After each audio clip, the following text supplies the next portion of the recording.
Miren, el nodo sinusal, chicos, es el marcapaso natural del corazón. ¿Qué quiere decir? Que en el nodo sinusal se genera el impulso eléctrico cardíaco. Entonces, ¿qué vamos a ver en el electrocardiograma? Vamos a ver el registro electrocardiográfico de todo el viaje de este impulso eléctrico.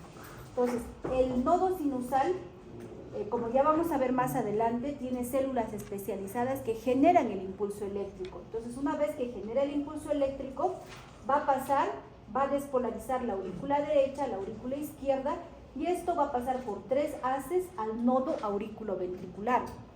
El nodo aurículo-ventricular, en lo que es el sistema de conducción, es la única estructura que comunica aurículas con ventrículos. Entonces llega el impulso eléctrico al nodo aurículo-ventricular y luego va a pasar por el haz de His, como ven acá. Entonces primero va a despolarizar lo que es el septum interventricular, luego viaja al haz de His y despolariza lo que son las caras laterales de ambos ventrículos, ventrículo derecho, ventrículo izquierdo, y finalmente la punta del corazón. Entonces todo este viaje lo vamos a poder ver en el electrocardiograma. Entonces miren el sistema de conducción, ¿no? El nodo sinusal, que está ubicado en la aurícula derecha a nivel de la desembocadura de la vena cava superior. Acá se genera el impulso, va a pasar por los 3 haces al nodo aurículo-ventricular y finalmente pues va a llegar al haz de His, que va a despolarizar y va a llegar a las fibras de Purkinje. ¿Esto para qué? Para despolarizar todo lo que es el miocardio, ¿no? Chispas, esto siempre, ¿no? Acá.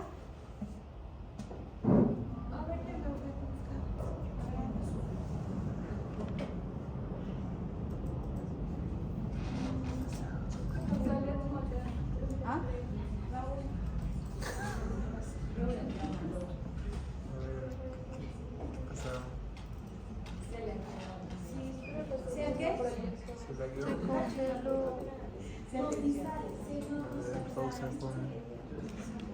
Tenemos 2 tipos de células. Uno que son las células de conducción lenta. Estas células de conducción lenta están en el nodo sinusal y en el nodo aurículo-ventricular. ¿Por qué son células de conducción lenta? Estas células son capaces de generar el impulso eléctrico. En cambio, tenemos otro tipo de células que son las células de conducción rápida. Estas células se encuentran en los miocitos. Son las células que necesitan de un impulso, pero se van a despolarizar rápidamente. Entonces, eso en el sistema de conducción. Cuando vemos un electrocardiograma, tenemos que seguir en la lectura pasos. ¿Ya se arregló? Sí. Entra a la carpeta y descarga. Carpeta, descargas. Creo que no. Descargas. Sí, ya vi.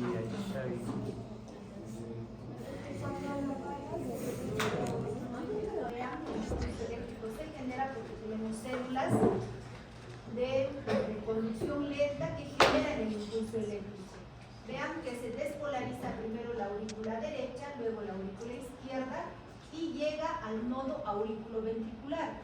Del nodo aurículo-ventricular va a llegar el impulso eléctrico al haz de His, como vemos acá, despolarizando. Miren, llegan a las fibras de Purkinje, despolarizan primero el septum interventricular, luego miren las paredes laterales del ventrículo derecho, ventrículo izquierdo y finalmente la punta del corazón, ¿no?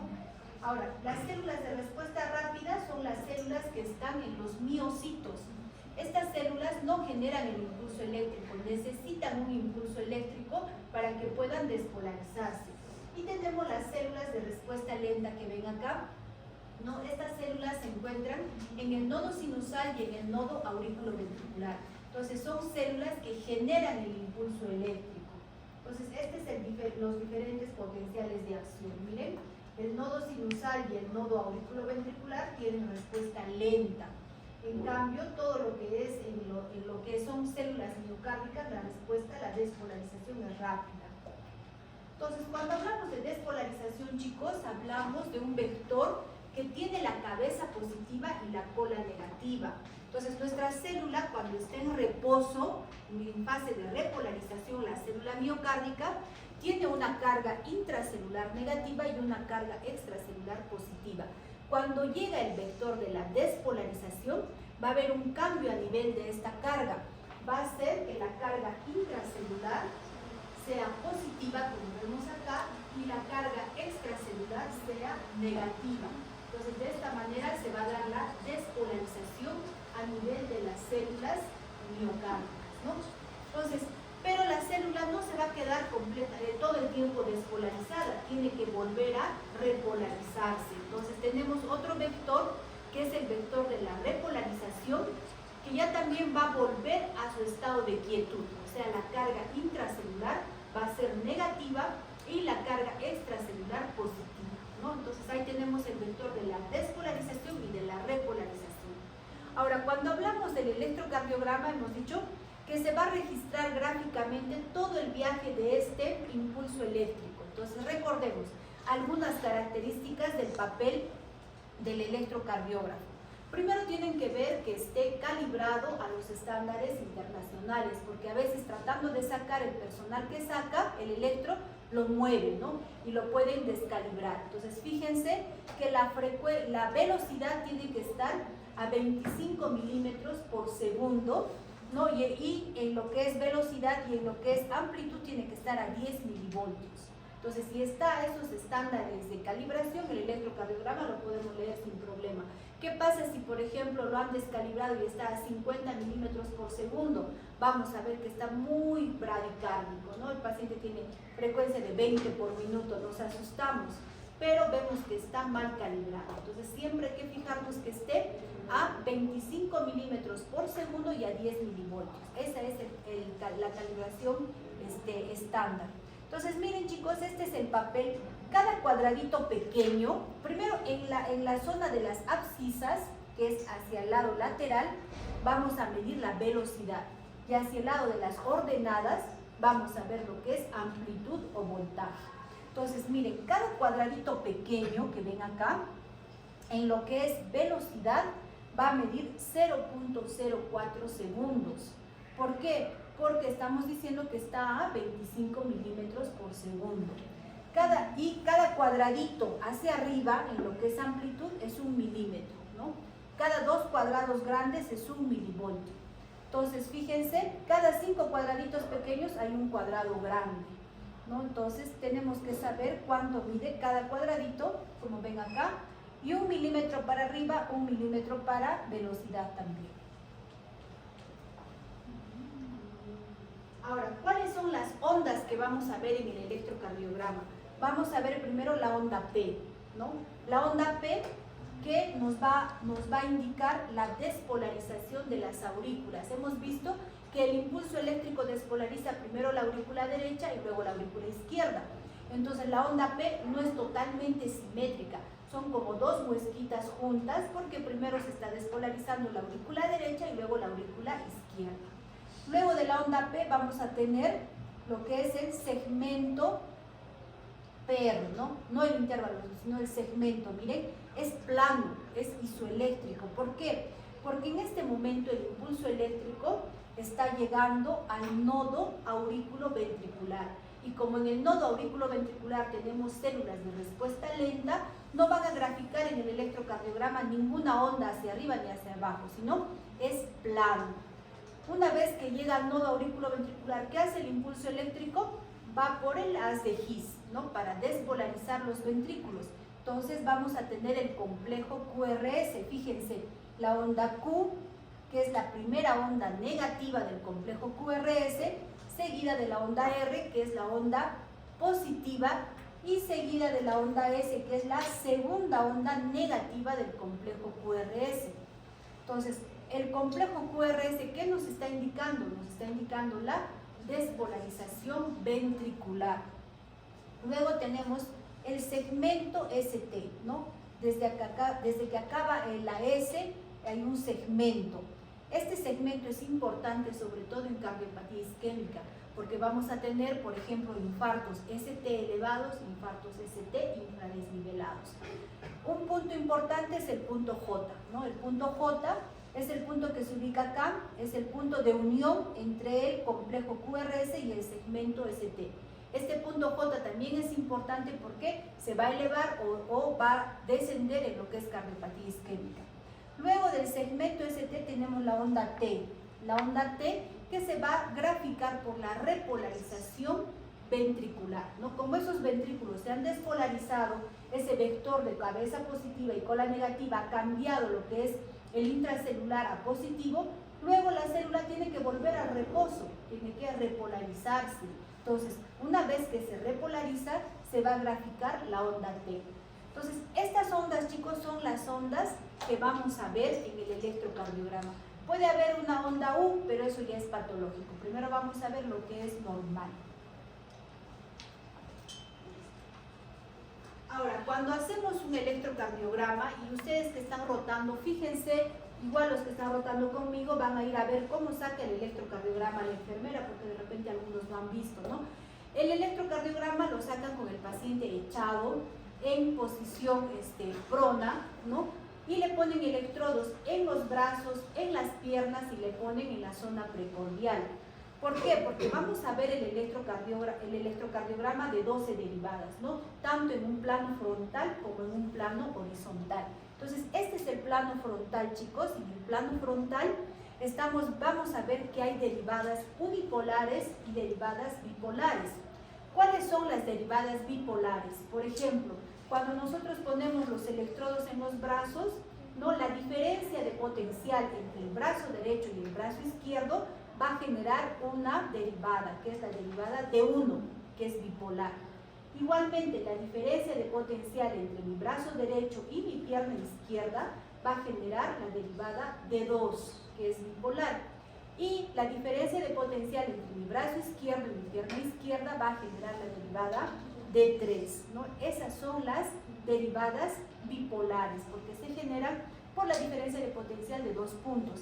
Y tenemos también las unipolares, que son la ABR, que fíjense, va a haber el lado derecho, ABL, el lado izquierdo, y ABF, ¿no? Que corta el corazón de manera perpendicular. Entonces, este es el plano frontal.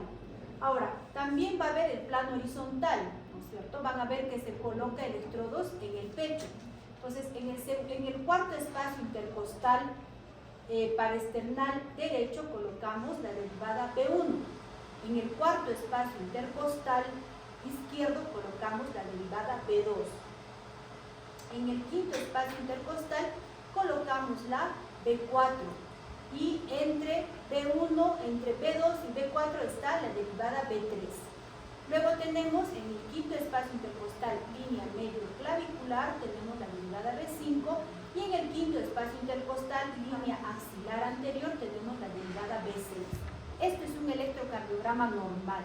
Si yo quiero ver, por ejemplo, el lado derecho, digamos, pienso que mi paciente puede hacer un infarto, chicos, puede hacer un infarto del lado derecho.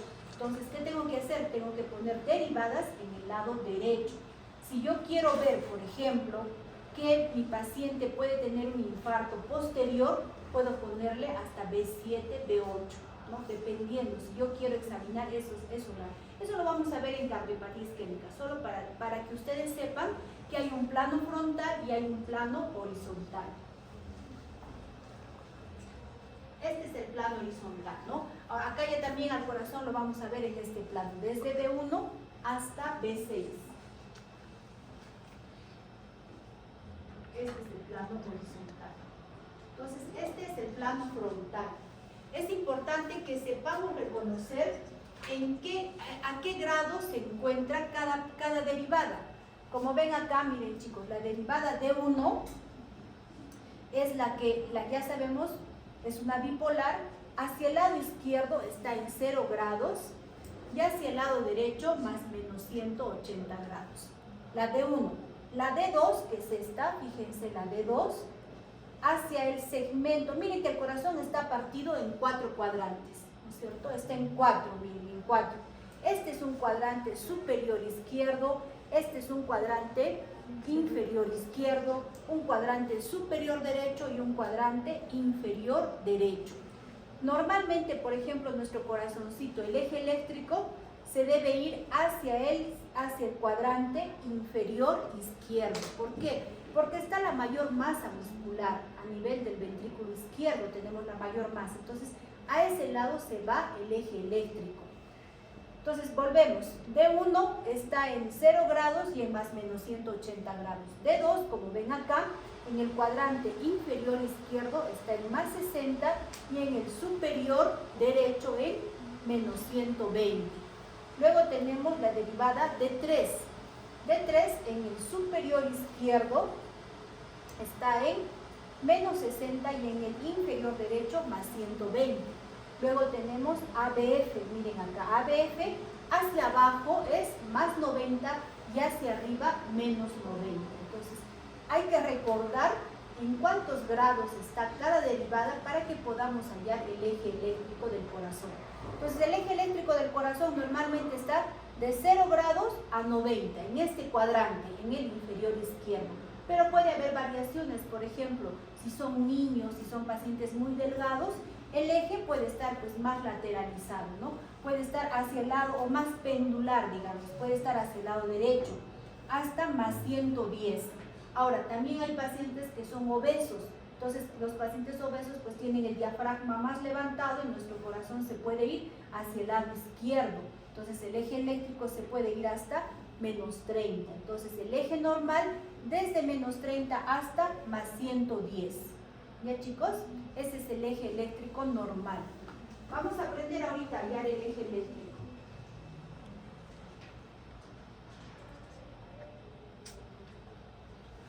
Entonces, chicos, para leer el electrocardiograma debemos seguir un orden. Si seguimos el orden, no se nos va a pasar alguna alteración, ¿no? Entonces, primero tienen que ver si está en ritmo sinusal.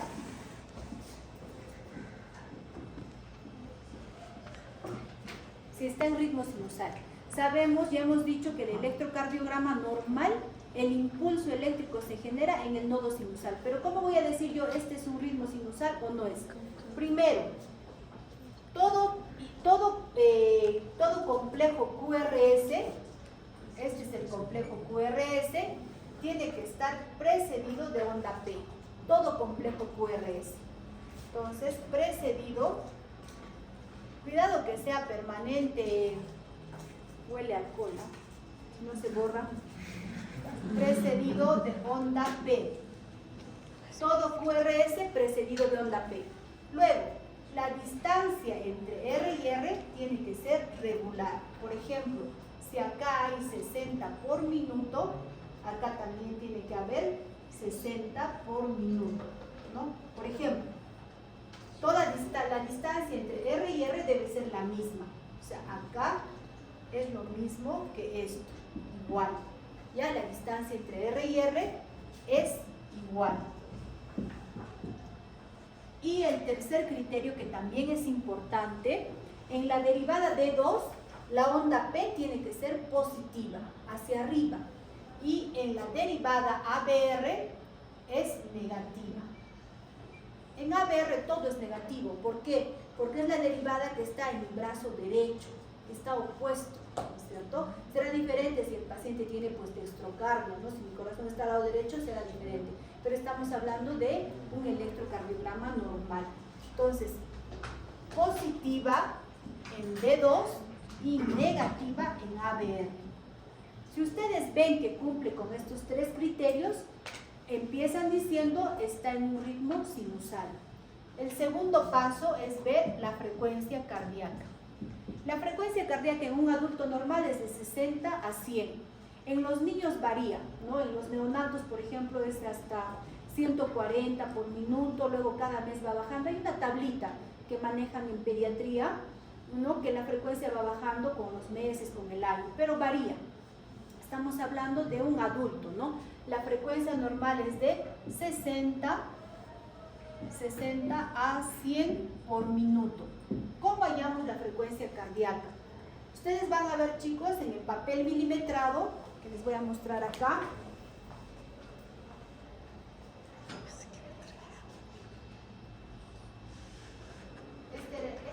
papel milimetrado, ¿cierto? Entonces, tienen que dividir 1500 entre el número de cuadraditos pequeños que hay entre R y R. Por ejemplo, digamos que acá esté el otro QRS, acá. Entonces, dividen 1500 entre 1, 2, 3, 4, 5, 10, 15.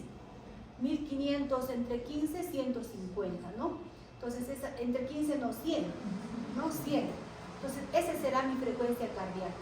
Otra forma de hallar, por ejemplo, es dividir 300 entre el número de cuadrados grandes. Por ejemplo, si acá está mi otro QRS, voy a dividir 300 entre 3 y va a ser 100, que es lo mismo. ¿Ya? Ese es el segundo paso. Tienen que hallar la frecuencia cardíaca. ¿No tienes motita, Alberto? ¿Papel higiénico?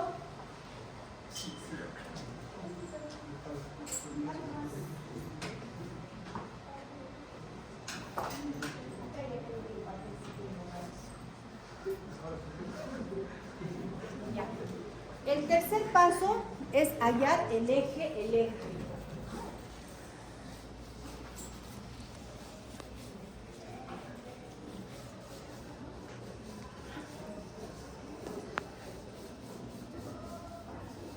Para hallar el eje eléctrico hay varios métodos.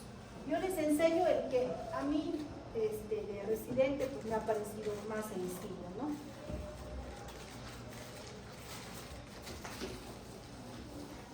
Entonces, para hallar el eje eléctrico nos vamos a fijar en estas derivadas. Acá tenemos, primero recordarles, el eje eléctrico se ve en el plano frontal. No nos sirven las derivadas del B1 al B6, no. Solamente D1, D2, D3, ABR, ABL, ABF. Nada más, ¿no? Que este es el plano. Otra vez no se malogrará ahí. ¿No? Este plano. Este plano, chicos, es el que nos sirve para hallar el eje eléctrico, ¿no? D1, D2, D3, ABR, ABL, ABF. Entonces acá tenemos el plano frontal. Recordemos que la derivada D1 está en 0 grados hacia la izquierda y más menos 180 hacia la derecha. Luego tenemos la derivada ABF. ABF está más 90 hacia abajo y menos 90 hacia arriba. ¿Por qué hacia abajo es más 90? Porque normalmente nuestro corazón se va de derecha a izquierda, de arriba hacia abajo y de atrás adelante. Por eso es más hacia abajo y menos hacia arriba. Luego tenemos la derivada de 2. La derivada de 2 en este cuadrante es más 60 y en este cuadrante es menos 120. Luego tenemos la derivada de 3. De 3 en este cuadrante es más 120 y en este es menos 60. Luego tenemos la derivada ABR. ABR en este cuadrante es más 30 y en este es menos 150. O sea, chicos, lo que le resta a 180, pues, a un ángulo recto. Y por último, acá tenemos a ABL. ABL que es menos 60, menos 30 acá y más 150. Entonces, para hallar el eje eléctrico, chicos, primero chicos, ya, ¿por qué no repasan antes? A ver, si le quieres enseñar, ¿por qué no le enseñas una media hora antes? Justo cuando estoy explicando te puedes explicar. Si tienes profesor particular se van a otro sitio, ¿eh? Yo normal. Ya, entonces chicos, para que hallen el eje eléctrico, primero se van a fijar en la derivada de 1. Si la derivada de 1 es positivo, ¿qué quiere decir positivo? Por ejemplo, yo tengo este complejo QRS. ¿Esto es positivo de 1 o negativo? ¿Se va hacia arriba o se va hacia abajo? Se va hacia abajo, ¿no es cierto? Es negativo. Miren que está más, ya bueno, tal vez no se nota atrás. Digamos así. es más negativo que positivo. Si yo digo positivo es porque mi derivada de 1 puede ser de esta manera. Entonces, D1 es positivo. Si D1 es positivo, mi eje eléctrico tiene que irse hacia el lado izquierdo, hacia el lado positivo. Luego me fijo en la derivada ABF. Si la derivada ABF es positivo, por ejemplo, puede ser así. Digamos que ABF sea así. Si ABF es positivo, se va hacia abajo, hacia más 90. Entonces mi eje eléctrico se va a ir hacia más 90. ¿Para qué me fijo en esto, chicos? Para saber en qué cuadrante va a estar mi eje eléctrico. Si yo tengo D1 positivo y ABF positivo, mi eje eléctrico me tiene que quedar en este cuadrante. Si D1 es positivo y ABF es negativo, en este cuadrante. Si es los dos negativos que van a ver, también hay en este cuadrante. ABF negativo y D1 negativo me va a quedar en este cuadrante, ¿no? Que ya es una desviación extrema del eje eléctrico. ¿Por qué? Porque se está yendo opuesto a lo anatómico. En este caso mi eje eléctrico se está yendo hacia la derecha y hacia arriba. Es lo opuesto a lo anatómico. Esta es una desviación extrema del eje eléctrico. O si D1 es negativo y ABF es positivo, se va a ir a este cuadrante. Entonces, si mi eje eléctrico se va a este cuadrante desde menos 30 a menos 90, yo tengo una desviación izquierda del eje eléctrico, se va al lado izquierdo. Y si yo tengo un eje eléctrico de más 110 hasta más menos 180, tengo una desviación derecha del eje eléctrico. Si ya lo tengo en este cuadrante, estamos hablando de una desviación extrema del eje eléctrico. Entonces, una vez que nos hemos fijado, chicos, en qué cuadrante está, ahí tiene que estar el eje, ya no tienen que dudar, ya no pueden pensar si es acá, acá o acá, ¿no? Está en este cuadrante. Entonces, por ejemplo, digamos que tenemos este electrocardiograma, ¿no? D1 va a ser positivo, como ya hemos dicho allá. D2 negativo, digamos.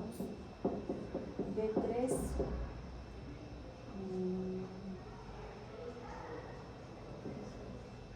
positivo. ABR, como ya les he dicho, siempre es negativo en un electro normal. ABR, ABL.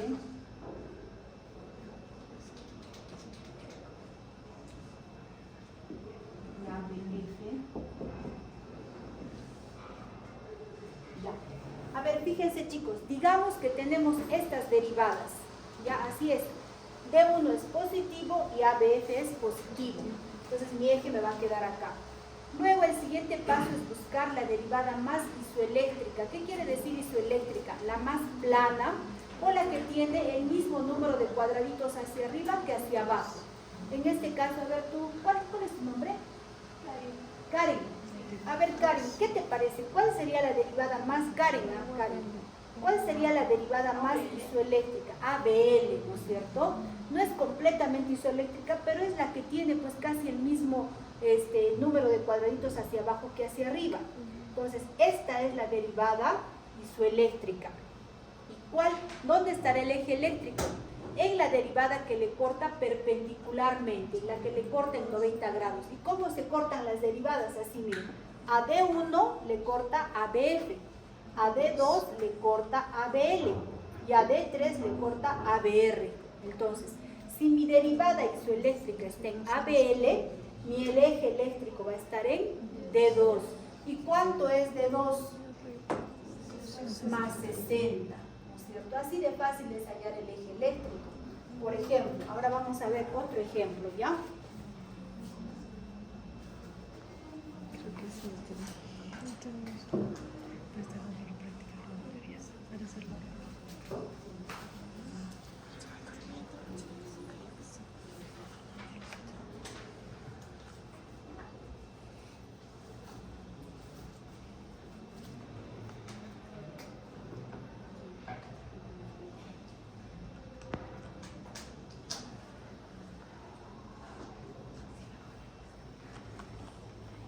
Ya, a ver acá, chicos, fíjense, La derivada de 1 es positiva. Entonces mi eje se va a ir hacia el lado positivo. La derivada ABF es negativa. Entonces mi eje eléctrico se va a ir hacia arriba. Entonces con eso yo ya estoy determinando que el eje debe quedar acá, en este cuadrante. No acá, acá ni acá. Acá tiene que quedar. Luego me fijo el más isoeléctrico. ¿Cuál es tu nombre? Nicole. Nicole, ¿cuál es el más isoeléctrico para ti acá? La B2. No, a ver. Nicole.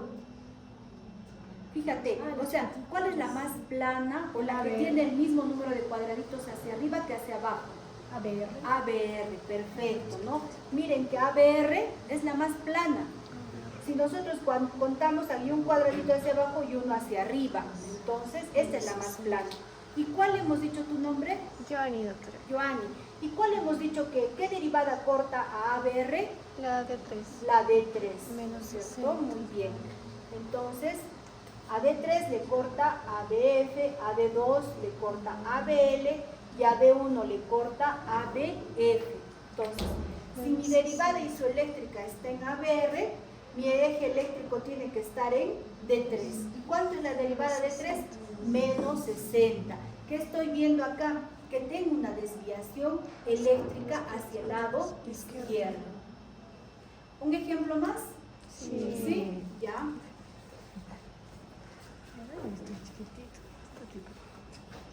Entonces, chicos, los que están rotando cardiología ya tienen que hallar el eje eléctrico, ¿no es cierto? Hasta este paso, por lo menos, ya en el...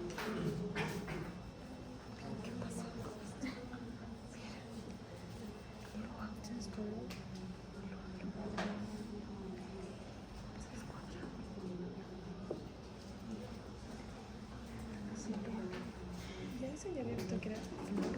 ¿Has visto? Que hacen así, o sea, flor. Así. Flor. Ajá. Hacen así. O sea, de... Entonces, flor. Se derivada 1, derivada 2 y derivada 3. No sé, he visto de así de flor. Así. Este con este, este con este. La BF es 1 y la BF Ya. es 2. A ver acá, chicos, fíjense. La derivada de 1 es negativa. Entonces se va hacia el lado derecho. Hacia acá se va a ir mi eje eléctrico, hacia el lado derecho. ABF es positivo o negativo. Positivo, entonces se va a ir hacia abajo.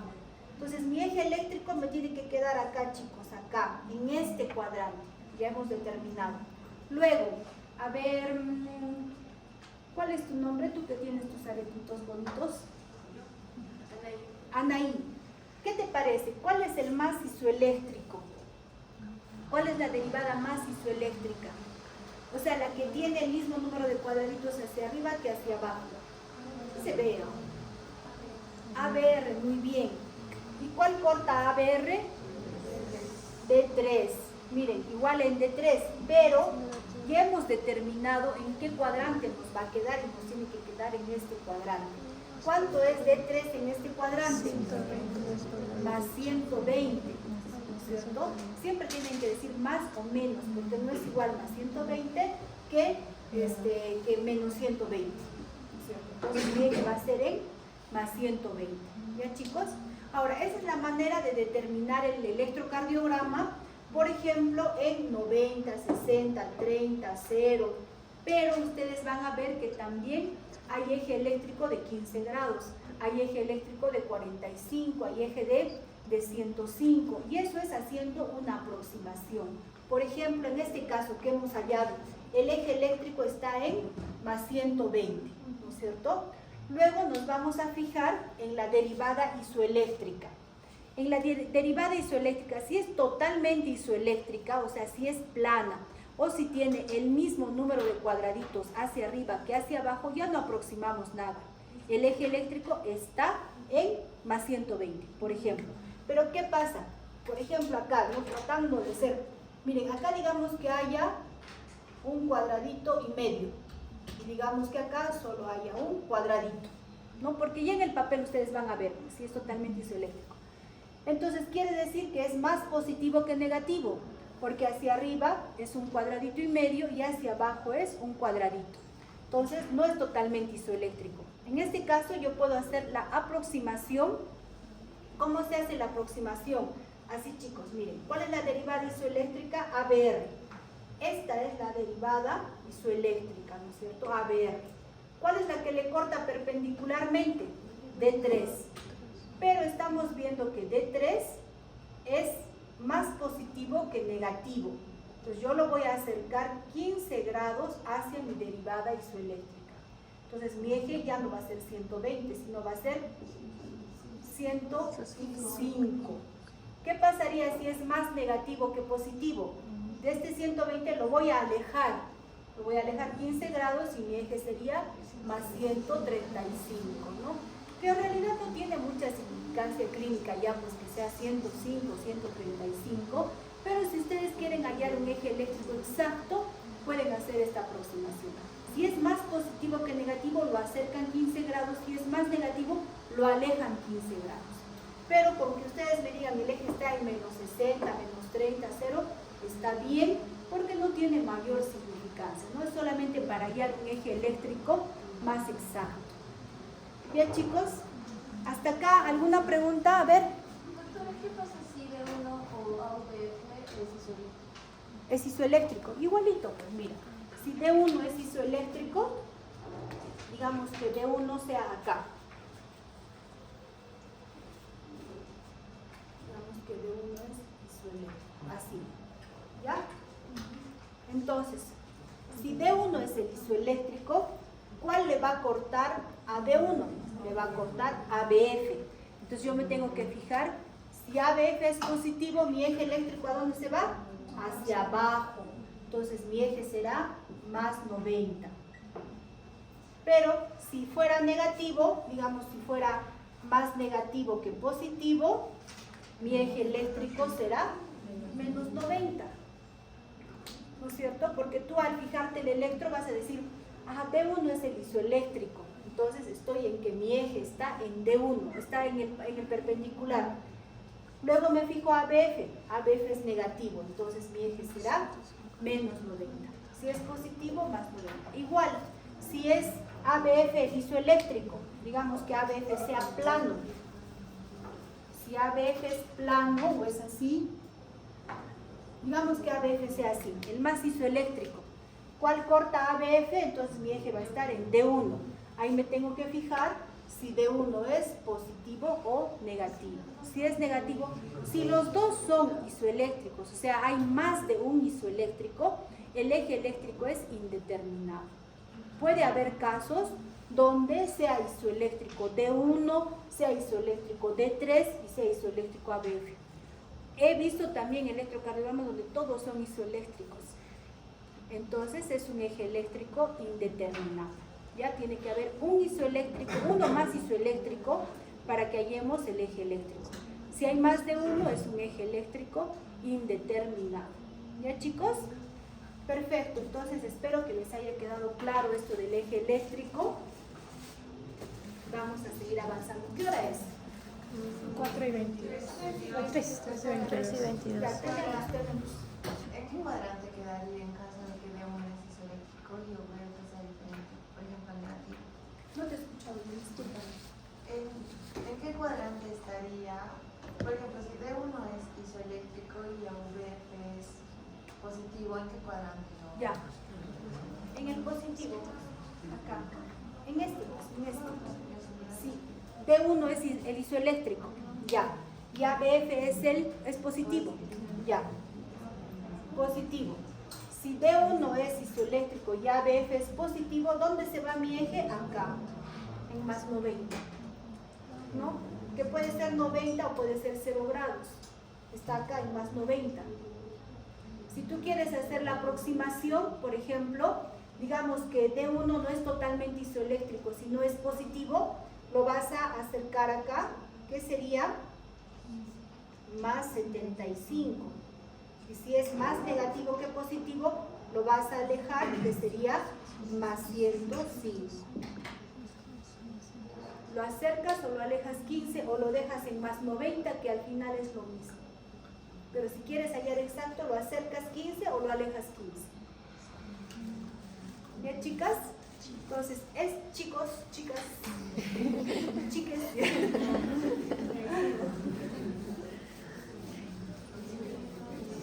Ese es el tercer paso. ¿Qué he escuchado por ahí? No he entendido nada, creo. Para la aproximación es 15 grados para ambos. No, lo acercas, digamos, si tu derivada isoeléctrica es D1, D1 es acá 0 grados, ¿no? 0 grados más menos 180. Digamos que mi derivada isoeléctrica es D1. ¿Y cuál corta D1? ABF, ¿no es cierto? ABF.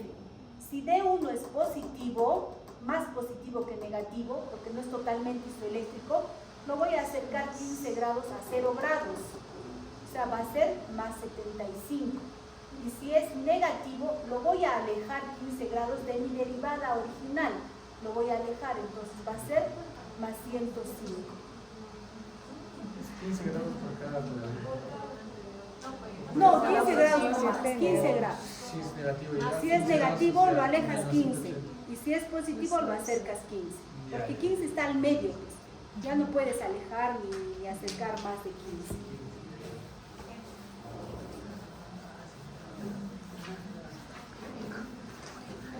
Este es el tercer paso para leer el electrocardiograma.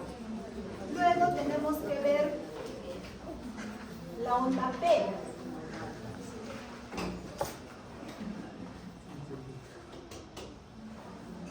No se duerman, ¿ah? No he apagado la luz para que empiecen a dormir.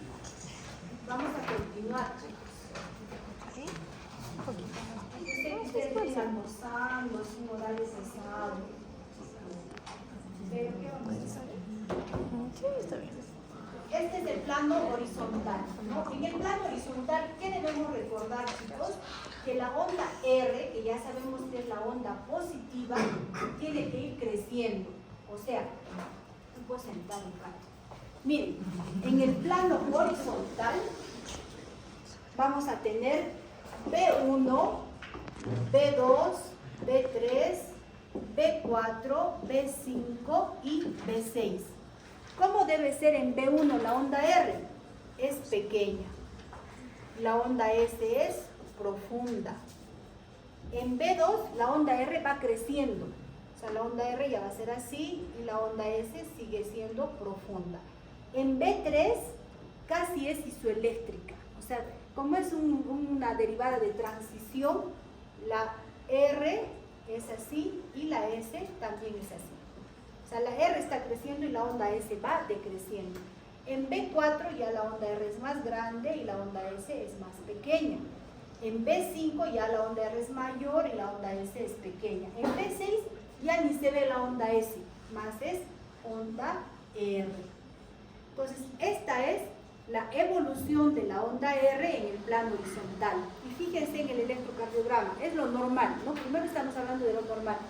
La onda R va creciendo, o sea, va progresando, y la onda S va decreciendo, hasta que en B5, B6, muchas veces la onda S ya ni se ve.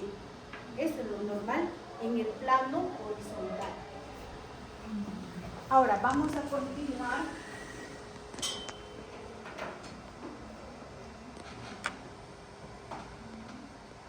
Así como ven acá, miren.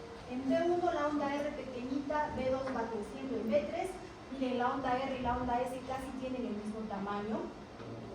En B4 ya la onda R es más alta que la onda S. En B5 y en B6, fíjense, pura onda R, ¿no? Eso es la progresión normal de las ondas. Ahora, ¿qué debemos ver? Después que ya hemos hallado el eje eléctrico, tenemos que analizar cómo están las ondas. ¿Cuál es la primera onda que hemos visto en el electrocardiograma? La onda P, la onda que precede al QRS, la onda que se grafica por la despolarización, primero de la aurícula derecha y luego de la aurícula izquierda. Esta onda P tiene características, ¿no?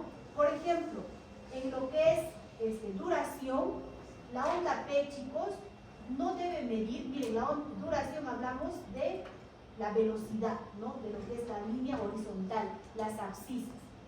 La onda P en lo que es duración no debe medir más de 0.12 segundos. ¿Qué significa?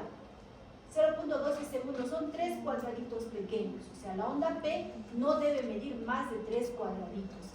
¿Qué pasa si mide más de 3 cuadraditos? Estamos hablando, o más de 0.12 segundos, estamos hablando de un crecimiento de aurícula izquierda. Y en lo que es amplitud, o sea, hacia arriba, en lo que es las ordenadas, la onda P no debe medir más de 2.5 cuadraditos hacia arriba. Esto, miren, en lo que es velocidad, no debe medir más de 3 cuadraditos o de 0.12 segundos. Y en lo que es amplitud, hacia arriba, no debe medir más de 2.5 cuadraditos hacia arriba. ¿Por qué? Si mide más de 0.12 en velocidad, hablamos de un crecimiento de aurícula izquierda. Y si mide más de 2.5 en lo que es amplitud, hablamos de crecimiento de aurícula derecha. ¿Por qué se ponía grande? ¿Ah?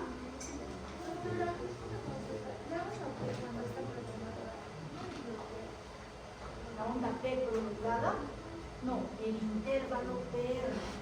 Es lo siguiente. Cuando hablamos de onda P, estamos hablando de que el impulso eléctrico ha despolarizado aurícula derecha y aurícula izquierda. Nada más. No hablamos todavía. Cuando hablemos de intervalo PR, vamos a hablar de bloqueos. ¿Cómo hago grande? En ese tren. Ahí está el loco.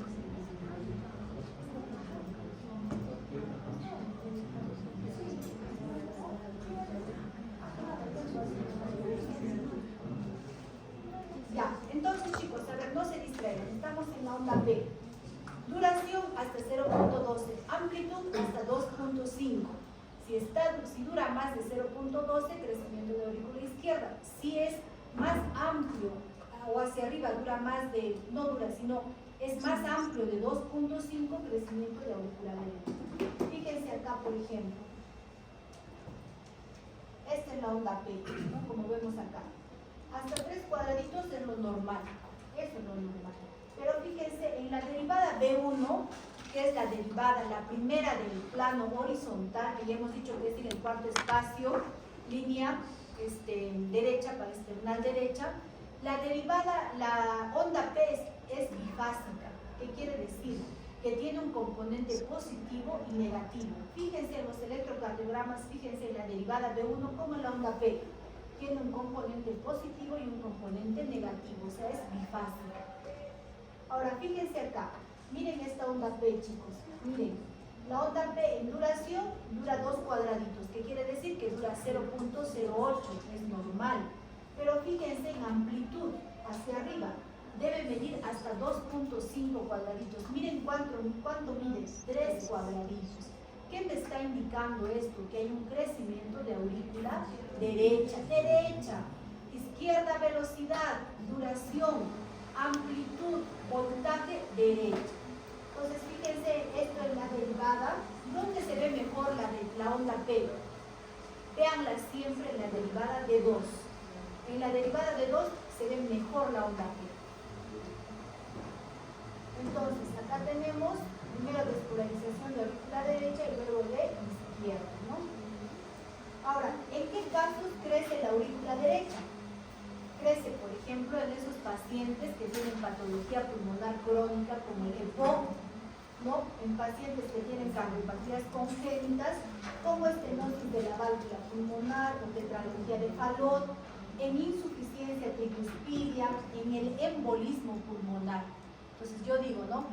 Tiene la aurícula derecha crecida, pero ¿de qué me sirve si no hago relación clínica?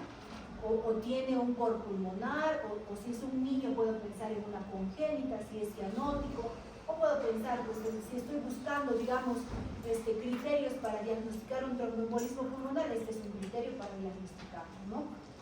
Ahora, crecimiento de aurícula izquierda, ya también la onda P dura más de lo normal, ¿no? Fíjense en esta derivada, por ejemplo, miren la onda P en D1, dura un poquito más de 3 cuadraditos. ¿no? Hasta 3 cuadraditos, ¿cuánto es? 0.12. Entonces acá me dirá pues 0.14, ¿no? Porque está a la mitad del cuadradito, ¿no? Será 0.14. Entonces acá ya me está indicando, pero acá fíjense, acá dura un poquito más, ¿no? 3 cuadraditos y medio, 0.14. Entonces esto ya me está indicando que la aurícula izquierda está dilatada, ¿no? Hay un crecimiento de aurícula izquierda. Ahora, en la derivada B1, donde la onda P tiene dos componentes, tanto positivo como negativo, fíjense, el componente negativo, que es este, no debe medir más de un cuadradito. Pero fíjense acá, el componente negativo sobrepasa un cuadradito, sobrepasa 1 milímetro. Eso también me está indicando que la aurícula izquierda está crecida. Ahora, ¿en qué casos crece la aurícula izquierda? Más frecuente en pacientes hipertensos, ¿no? Porque es la enfermedad más prevalente.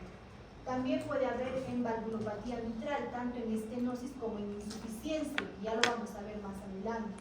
También en estenosis e insuficiencia de la válvula aórtica. Y en general en cualquier patología que nos cause dilatación de las cavidades izquierdas.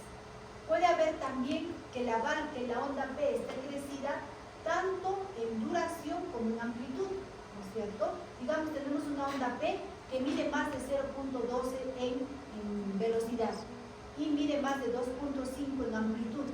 Ahí tengo que pensar que están crecidas ambas aurículas, tanto la derecha como la izquierda. Fíjense acá, por ejemplo, miren, esta onda P, acá fíjense, dura más de 3 cuadraditos y medio.